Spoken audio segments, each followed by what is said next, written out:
Aku baru terima satu maklumat mengenai krisis di Negeri Sembilan ini. Aku nak minta pengesahan kat sini ya. Yang mana maklumat yang aku terima ini mungkin ada kawan-kawan aku dah baca. Korang pun mungkin ada yang dah baca tersebar sekarang ini di WhatsApp apa semua.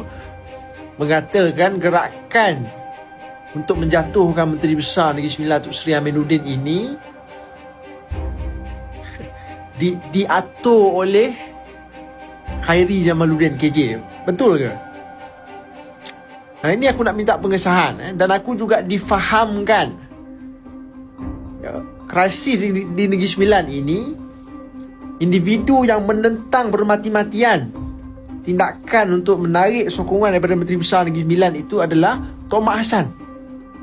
Tok Mak Hassan adalah individu yang tak setuju, tak merestui move yang diatur oleh Khairi Jamaluddin ni. Tapi Khairi Jamaluddin ini bekerjasama dengan Datuk Seri Jalal, dan sidang media itu hari, sidang media Barisan Nasional Negeri Sembilan hari itu pun diadakan tanpa restu Tok Mak Hassan. Ada beberapa adun Barisan Nasional Negeri Sembilan yang ikut Tok Mak Hassan, ada yang ikut Datuk Seri Jalal, ikut KJ.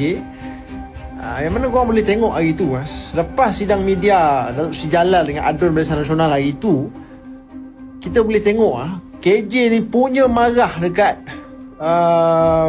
Pakatan Harapan Negeri Sembilan, punya marah dia pada Menteri Besar Negeri Sembilan Datuk Seri Aminuddin, sebab Datuk Seri Aminuddin tak mahu letak jawatan, refuse to resign. Jadi kita minta KJ nafikan benda ni kalau tak betul nafikan.